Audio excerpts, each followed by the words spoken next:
Okay, teachers, welcome to the Shape Photo Frame tutorial.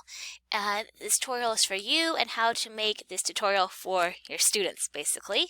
So on the Shape Photo Frame, basically you need an image that's going to be your shape and an image that's going to go inside your shape. Usually I try to find something that kind of goes together, that's not totally random. And you just need a clearly defined shape. So on this one I have a tulip. And the tutorial I did with my students, I was using this well picture, and I used this well picture to make the shape of the well that they used in their tutorial. Selecting this though was a little bit tedious, and I assume most of you know how to select something, so I'm going to just use a little easier shape showing you guys, but this is the one I used for the tutorial with my students because I thought it was a little more cool than the flower. But I'm going to show you the flower, and I will show you a few little things on the well picture that I did too to make that work. So I just need to select this flower because we want the background, we need to get rid of the background. So I'm going to start by selecting the flower. I'm using this new object selection tool that's new in this, I think, 2021 version of Photoshop. It's kind of cool. Works pretty good. Actually, it didn't work as well as it has the last couple times I did this, but I'm going to add a little bit of stem. Something like that. So it looks pretty good. And I'm going to mask it just to show you the selection. It looks good at first, but then when you actually zoom in and look at it, it's kind of really rough and kind of gross. So I'm actually going to go back to where I have it selected, and I'm going to go to select and mask. I love select and mask. If you haven't used that, I highly recommend it. And I'm just going to smooth. I'm going to turn my smooth all the way up because if you watch, it will smooth this out quite a bit. If I were to mask it now, I'm going to take a screenshot of that too. If I go back and forth, see how it's a little more smooth?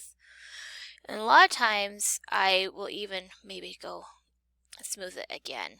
Maybe even shift my edge a little bit, but smooth that.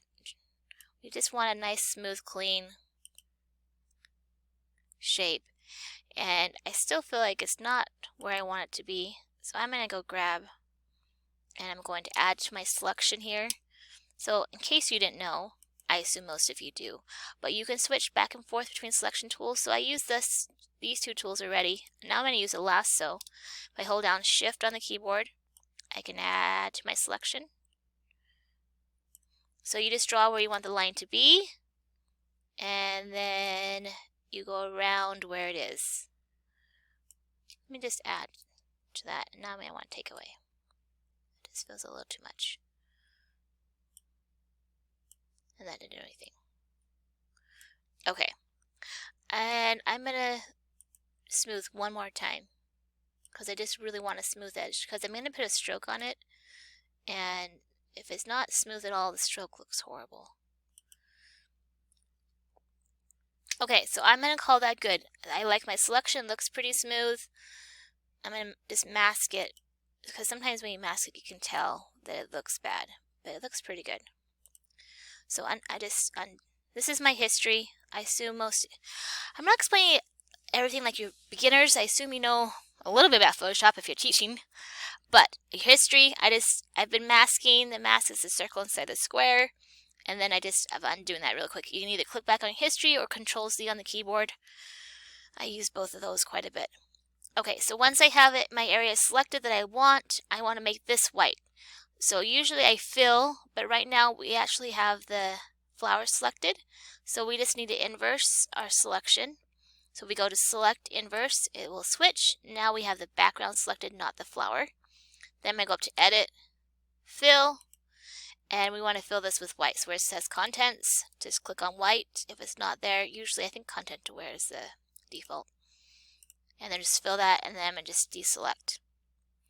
Okay, now we could not deselect and just fill it. We could just reverse our selection again and fill the tulip black, but I'm going to go up to Image Adjustments Threshold. We're going this way instead of the half black and white circle. That's what I call a new adjustment layer. Because this way we'd have to flatten it because it will put a separate layer on top. We don't want to do that. Well, just one more step. I don't know. You can go that way if you want. But I'm going this way, then we don't have to flatten. The reason I'm doing this way instead of filling is I actually think it's kind of fun to just leave a little bit of the original image. If I go over, well, let me switch. Probably not want to have this up. You have a little bit of this decoration there. Let me hit OK. So if I come over here to the one that's done, you can see, go away you, that I left a little bit here. And these little things are funny. This was a quick one that I did. So I'm going to see if I can't fix those, get rid of those.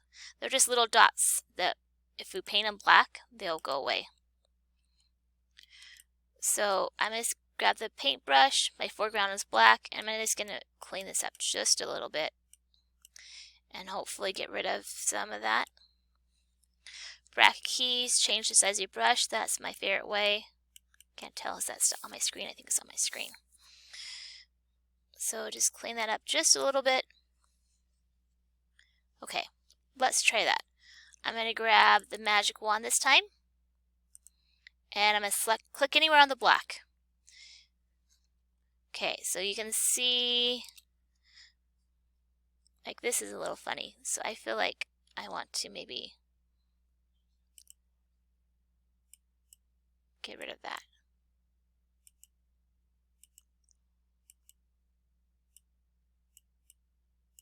So I just using the brush tool a little bit on that.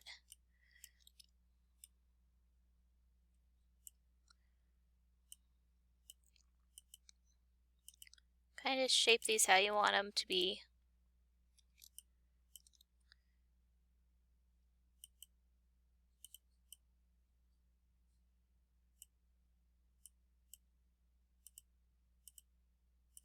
Okay, let's see how that looks. Okay. I think that's going to be okay. I'll scroll with the mouse and zoom in and out. You probably know that. So now we're basically ready to do the tutorial from where the students would do it. So I'm going to do Control-I for inverse and Control-C for copy. Then I'm going to go over to my flowers and I want to add a layer mask. So I'm holding down Alt when I click on the layer mask and it makes it checkered. And then I hold down Alt again and click on my black thumbnail for the layer mask, and my screen is now black. We're going to paste, which is Control-V like Victor, deselect, Control-D, and then you click on the image thumbnail and abracadabra. Your image is now inside your shape. Then after that, you can change this up a little bit if you want. I go the FX and I add a stroke. You can change the how thickness. I assume you know most of this. Position, inside or outside. Play around to see how that looks. You can change opacity and all kinds of stuff. The color, I don't usually change opacity, just the size and the position.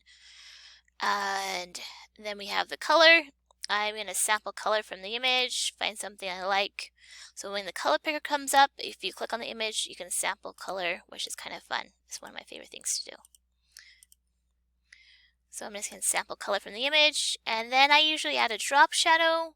You can do whatever you want. It doesn't really matter.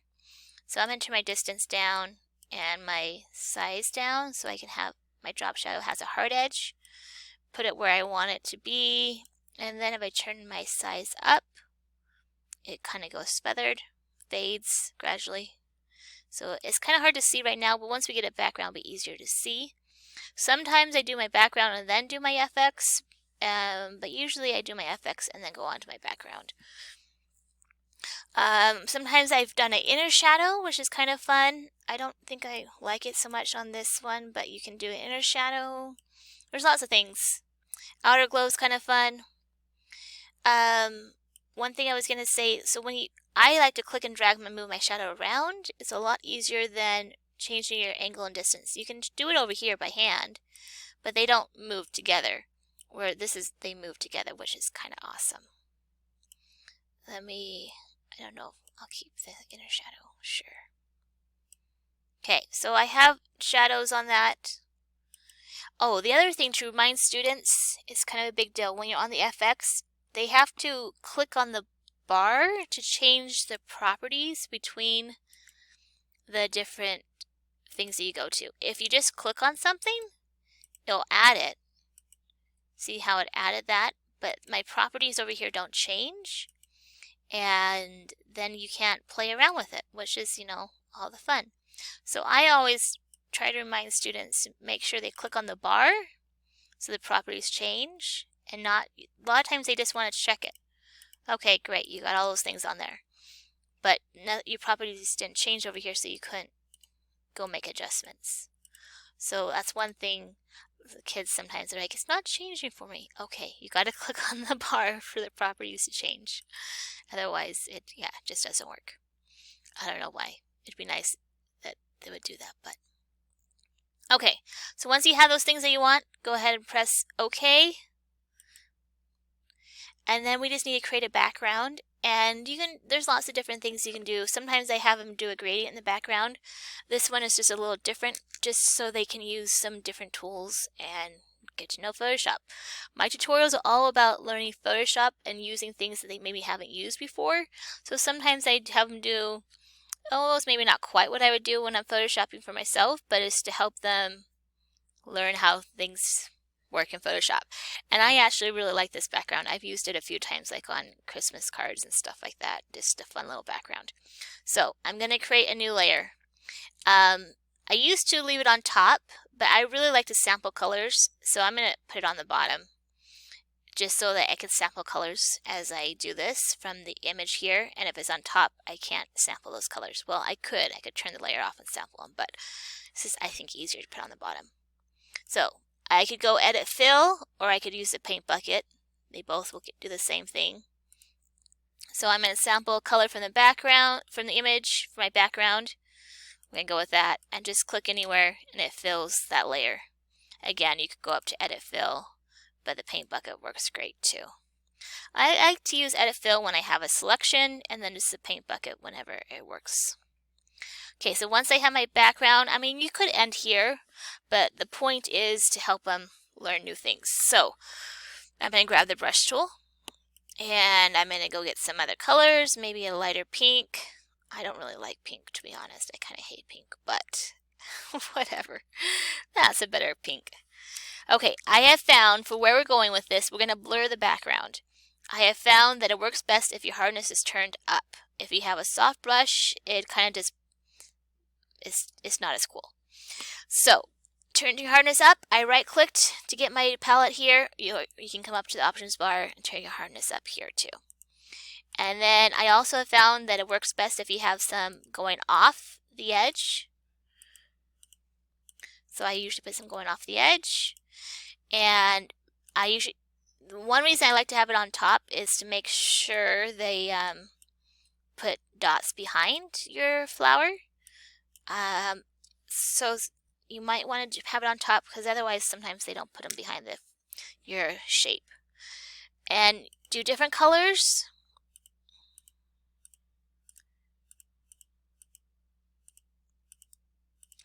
And you can make them smaller, bigger. Let's throw maybe some green. I don't like any of that green, it's too yellowy. Let's try picking our own color. So they don't really have to be polka dots. It could be squares. It doesn't matter. But and they don't stay polka dots because we're going to blur them. So sometimes kids make a pattern. So I usually try to warn kids, they're not going to stay polka dots, so don't worry about making a pattern. Just throw some color on there. So something like that. Then we go up to Filter, Blur, Motion Blur. Filter, Blur, Motion Blur. And I like my distance turned all the way up. When it's turned down, this kind of makes people motion sick. Like, we don't like that. I like it all the way up. Sometimes kids put it there. I let them kind of choose. But I personally like it all the way up. And I think that just looks cool. That's just me. Maybe you think it's tacky or something. I don't know. You can play with your angle, which is kind of fun, and it'll change a little bit, like some colors will show up more certain areas than others. I usually like it going diagonal. I think that's more fun, dynamic. So I blur it. You can actually blur it more than once if you want. I usually just blur it once. If you blur it, there's a shortcut for any filter here at the top. If you blur it again, it'll change a little bit. You can see there you got these circles here. If you blur it again, they're gone. So I actually kind of like it this time, the second blur. But usually I just blur it once with the kids, but you can blur it more than once. And then we go to Filter Gallery, not because I really love Filter Gallery, but because I want the students to see it and use it. Zoom out here. Okay, so I just alt scroll to zoom out, or you can hit the little plus minus down here to zoom in and out, or yeah. Okay, so in Filter Gallery, I counted once, I think it was like 100 or something, I don't remember now. There's lots of filters though. There's always folders that open up. You have to, I don't know why, sometimes you click on the bar and it opens and closes, but like one of the other tools you have to click on the drop down area, like on the gradient tool, you have to drop the options bar, you have to click on the drop down menu anyway. Okay, so I just tell them go through and find something they like. Plastic wrap is the one I hate, but they can use it. Plastic wrap, I don't like plastic wrap, it's gross.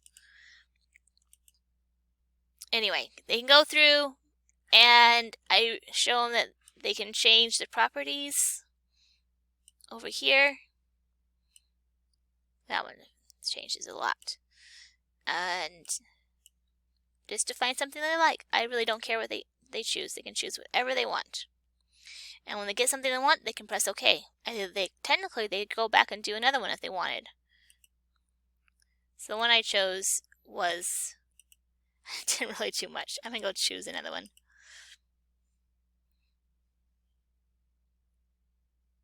So I repeated it instead of going.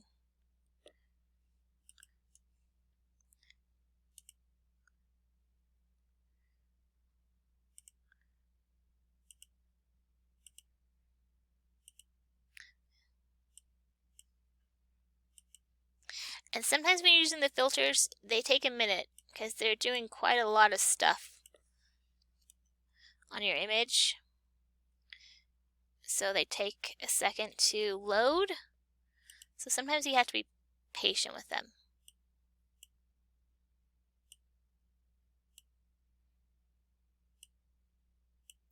Yeah, I don't like that either.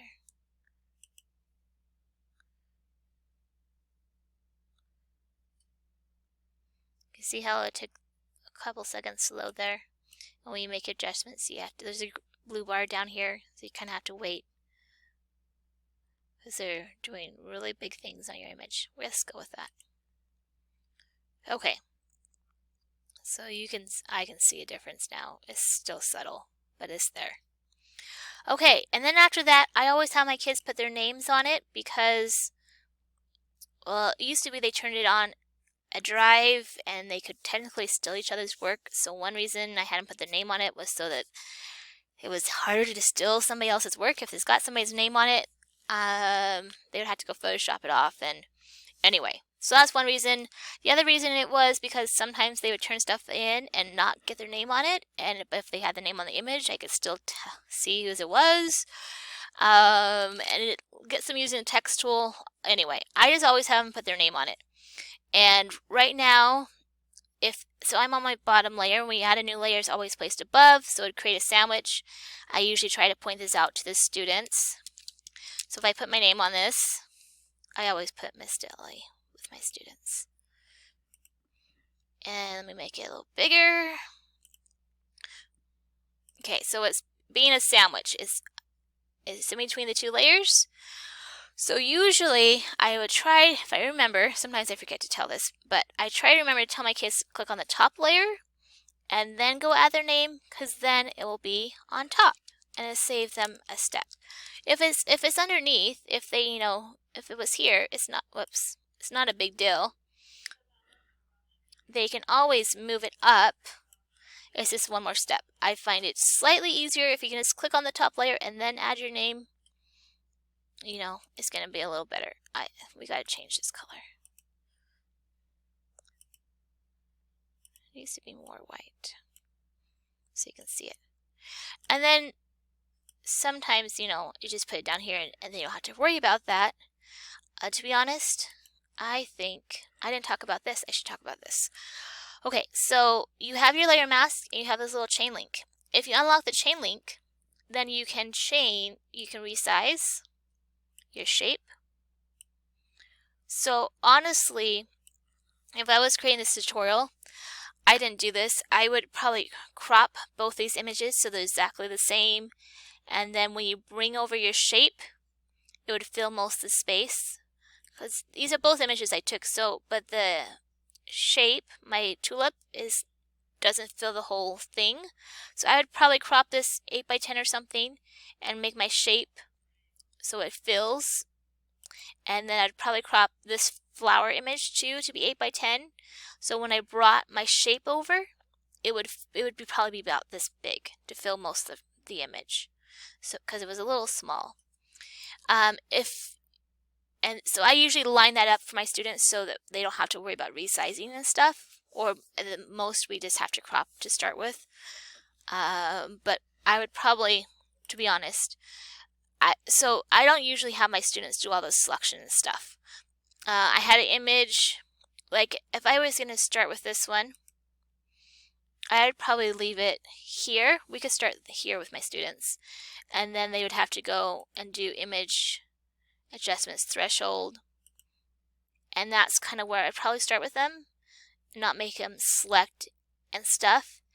And to be honest, the other flower image I used a long time for this tutorial, I went through beforehand and I kind of fixed this up. So I just grabbed the brush tool beforehand and it was like an orange one and the center is what was messed. It was a Gerber daisy. And the center wasn't filling, so I just painted the center. It was an orange Gerber daisy, so I just painted orange and it worked. So on this one, you know, I might just throw some pink in here like this to try to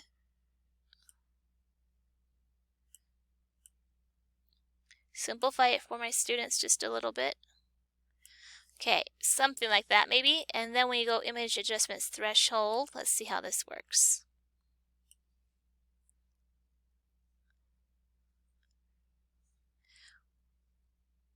So, and then I usually give them a number what to turn it up to. So I would probably still clean this up a little more. So I should have done it on a separate layer so I'm going to do that real quick.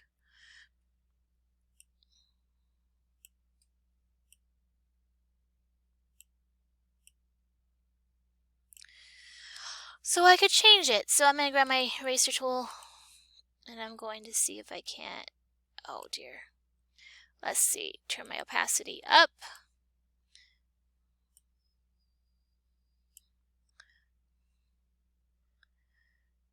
So it would take me a little bit to play around with this to get this where I'd want it for my students. And then I would probably flatten it. Okay. So let me just go a little more.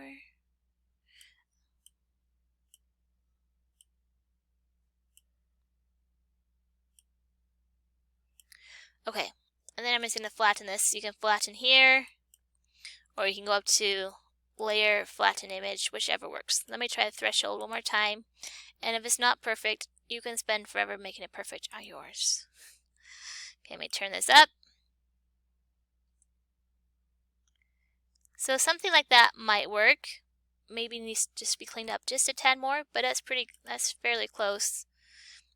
Let's see how. Yeah, I think that would work. So I would probably start with the image something like this for my students that I've just painted on just to clean that up just a little bit, and then do the image. So this is what I'd give my students. Oh, so it needs to be cropped.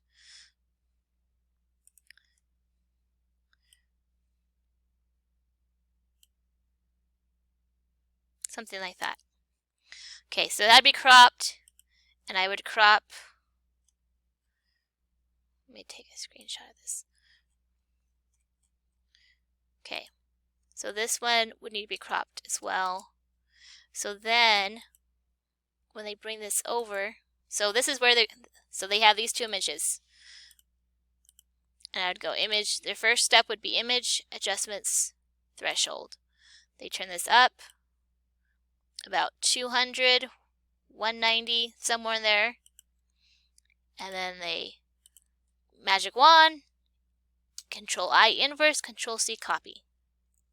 They come over here, they hold down Alt and make their layer mask, hold down Alt, click on their layer mask, paste, deselect, and then I always say this is a magic moment. And put it inside. And see, now it fills most of the frame. And then they can go do their FX and their background. Okay. So that's basically what I did. I did the same thing here. This was really hard to select though, because we got all these water drops along the edge, and the edge was not clean at all.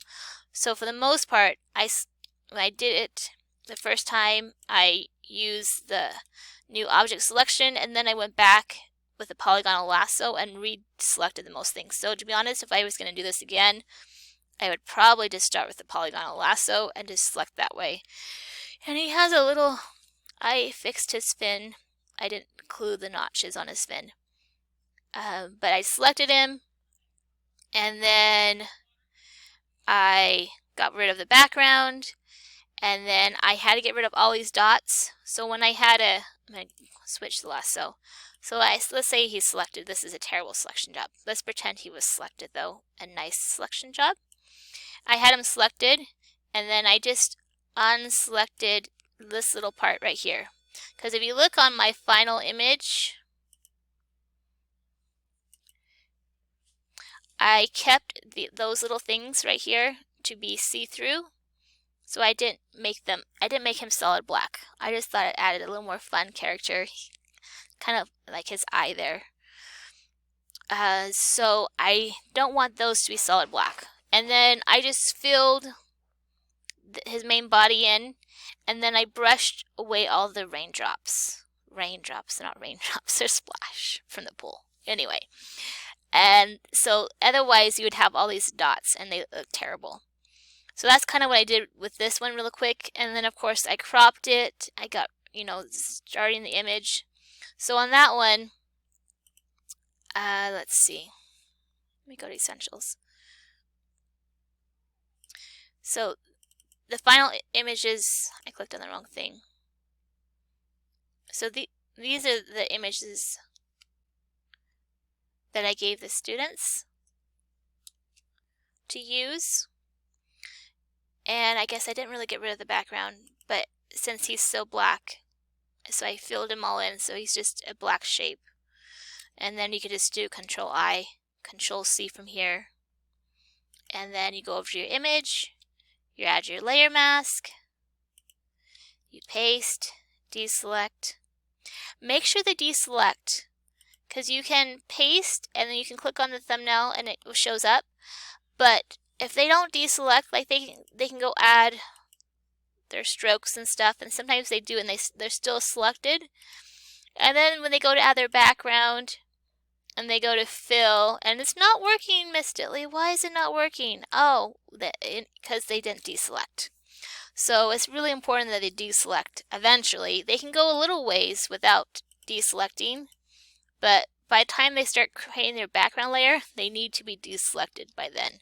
Also, if they are selected and if they want to reposition, whoops, I'm on the wrong tool. It doesn't really work if they're still selected and they're trying to move the image around or the mask around. So I always tell them to deselect. That's just a step. And we paste and then we deselect, because otherwise it starts to mess them up. And that's one of the biggest things students get confused on? I wouldn't say mess up, but get confused on is they need to deselect, or the other thing that they always get confused on is if they've transformed, then you can't do anything. If I want to come down to do the FX now, it won't let me do anything. It has a little So I look up in the options bar when it has all these numbers. This is like the width and dimension and stuff. When they have all this stuff, I know they need to hit enter. I can just glance at my student's computer and just know, oh, they need to hit enter. And then they can do the things they need to do. Okay, so now that said, if you're doing this one for your assignment, you need to find an image to be your shape. The dolphin, the flower, something that's an easy shape to, and some shapes just don't work. I tried some seashells with the ocean, I just didn't like them. But find something to be a shape, and then you gotta get your shape black. Sometimes they don't get up. It needs to be 100% black. If it's not 100% black, it becomes see-through or transparent when you get to this stage. So it needs to get it to be black. You can fill it, select it and fill it, or you can use the threshold. I like the threshold because you can leave a little bit out. I kind of think that's fun, but that's up to you. If you want it to be a solid black, I mean, you could easily fill these in and then it would just be a solid well shape. And so you need to find an image to be your shape and then an image to go inside your shape. And then I always have my students do this, I call it on their own pictures, just to do it again so they have practice of doing it again. The more you do, the more you learn. So you can do this with the custom shape tool, which is maybe easier. Maybe you just want to do it that way. I'm going to go create a new canvas really quick. File, new. I always do inches, not pixels. And I think I want this to be horizontal. So 10, 8, 300. Make sure it's inches. A lot of times I want inches. Maybe you do pixels in your classroom, but I always have my students do inches. And a lot of times it's pixels. So if they do 8 and 10 pixels, that is like tiny, tiny, tiny. And then resolution is always 300 because that's what you need to print, higher quality. Okay, so you create a new canvas, and the custom shape tool is down here at the bottom behind the rectangular tool. I always say it kind of looks like a splat. I don't know, it kind of looks like a gingerbread man, but custom shape tool. In this version of Photoshop, I'm using 2001. I'm going to pause for my morning announcements. Hold on, I'll be right back. Maybe, if I can pause. If I can get my... It's not going to let me pause. Okay then, we'll just keep going and hopefully the announcements won't bother you too much. Okay, so in the options bar... Oh, that's going to drive me nuts. Come on. There it goes. Okay, so with the custom shape tool, up here in the options bar, I'm on my custom shape tool. Click on the drop down menu, and there's lots of different shapes. I have the legacy shapes and more turned on. To get that, you have to go up to Window, Shapes. This is how I know how to get it. If there's another way, be my guest. You go to the 3, 4 little lines, and you go to Legacy Shapes and more. And that will turn those on. And then when you come up here, now you have this Legacy Shapes, which gives you a ton of shapes. So you have open the 2019 shapes, and you have lots of shapes. And you open the Legacy one. And this is the one where you can't just click on it for some reason. You have to click on the drop-down menu, this little tiny arrow, which is super annoying. And let's see, I don't think it's in animals. There is a well, I found it. Now, I should have looked it up really right before. Maybe is it?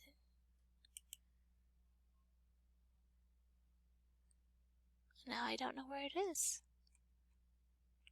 Maybe aquatic? Here it is, aquatic animals up here.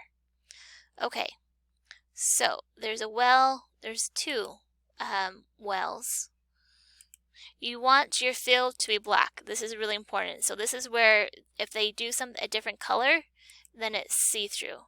You want it to be 100% black. I'm going to go with this one. And then you click and drag to make your well. Now, one thing about this is you can kind of distort. If you hold down Shift, it keeps it, the right properties and not distorting it at all.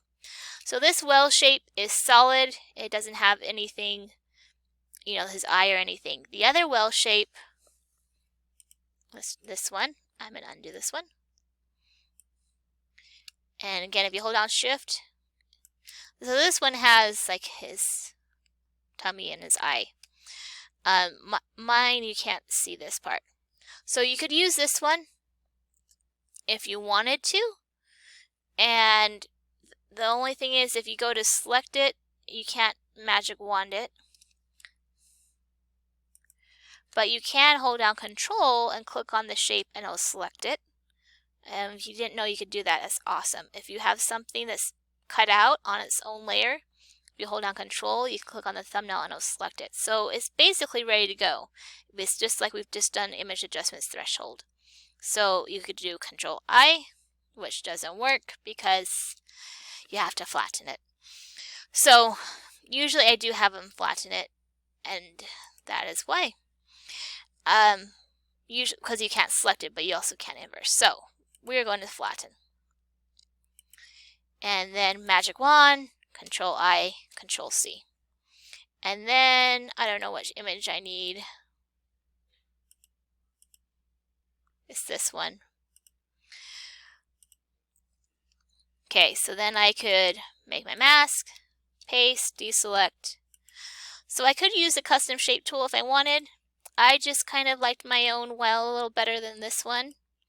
I felt like the beach lined up really well. And I'm laughing at myself. Okay. And I don't know. I liked the way it lined up better. Because I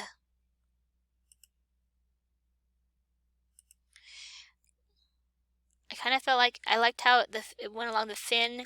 I don't know. I like that better than this shape over here. Plus, it's 100% mine. This, you're using somebody else's shape. But I have them do this on their own. So when they do it on their own picture, I have them use the custom shape tool. And then just go from there. So they don't have to find an image that's a shape. Because it's really kind of hard to find an image that's a shape that works really well. And so it's just easier to use the custom shape tool. And with this new, there's way more shapes than there's ever been before. There's so many shapes. When they use the custom shape tool, I would, if you're going to go that direction, you want to make sure the shape is fairly solid. There's some shapes, and I don't know where they are, like the leaf, like these leaves.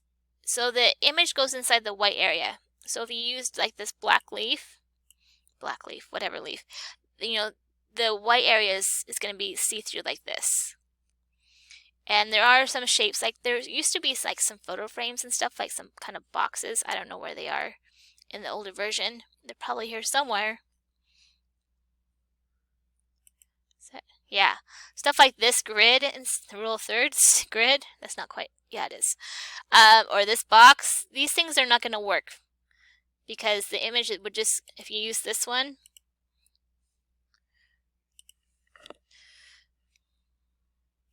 your shape.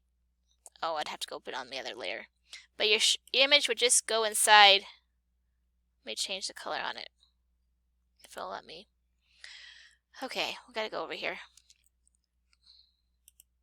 If I did this, your image is just going to go in this black area. That's just not going to work. I'm not going to go do it for you.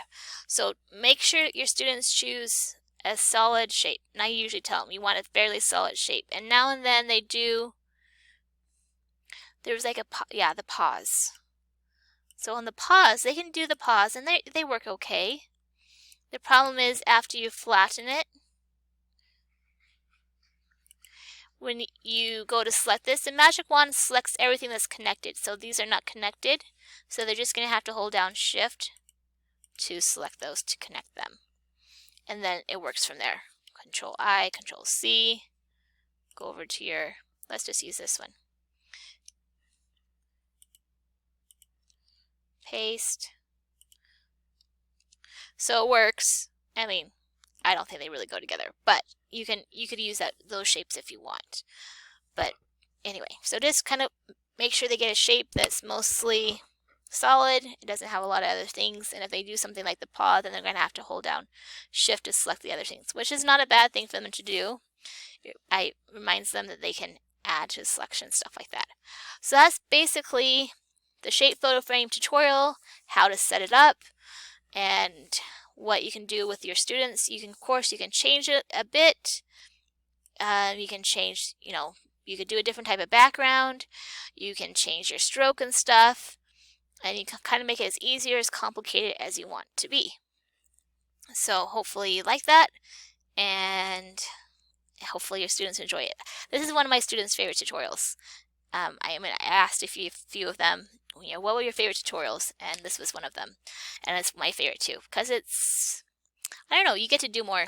I have like whiten teeth and change hair color and stuff like that, and they're fun, but they're not as, I don't know, they're not as cool as this. So, okay, enjoy the rest of your day.